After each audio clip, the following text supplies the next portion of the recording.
Script level पर, costume level पर, performance level पे। हम लोग रोज सुबह 7 बजे से लेकर रात को 9 बजे तक शूटिंग कर रहे हैं कंटिन्यूसली, ताकि हम ज़्यादा काम निकाल सके थोड़े कम समय में, क्योंकि आप लोग जानते हैं कि हम समय से बंधे हुए रहते हैं हमेशा, क्योंकि हमें एक सीमित बजट में फिल्म बनानी होती है। तो हमने जितना कुछ इस फिल्म के लिए सोचा, सब करने के लिए हम बहुत कोशिश कर रहे हैं। और ये प्रयास हम सिर्फ इसलिए कर रहे हैं ताकि आप लोगों को सिनेमा देख के मजा आए, आप लोगों को खुशी हो।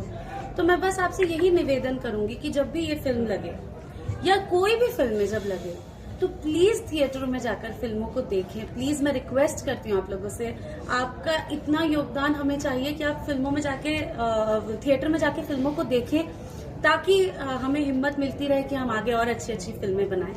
और आशिकी को भी यही प्यार दीजिएगा और थिएटर में जाके इस फिल्म को अपने पूरे परिवार के साथ देखिएगा, क्योंकि ये पूरे परिवार के साथ देखने लायक सिनेमा है और आप लोगों को बहुत मजा आएगा ये फिल्म देख के। इसी बैनर की बाबा मोशन पिक्चर की लिट्टी चोखा 9 अप्रैल को रिलीज हो रही है, ऑडियंस क्या?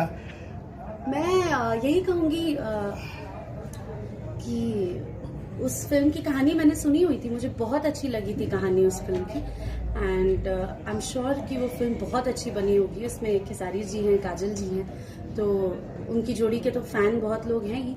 तो आप लोग प्लीज 9 अप्रैल को जाइएगा और खेसारी जी की और काजल जी की फिल्म लिट्टी चोखा जरूर देखिएगा अपने नजदीकी सिनेमाघरों में। Thank you.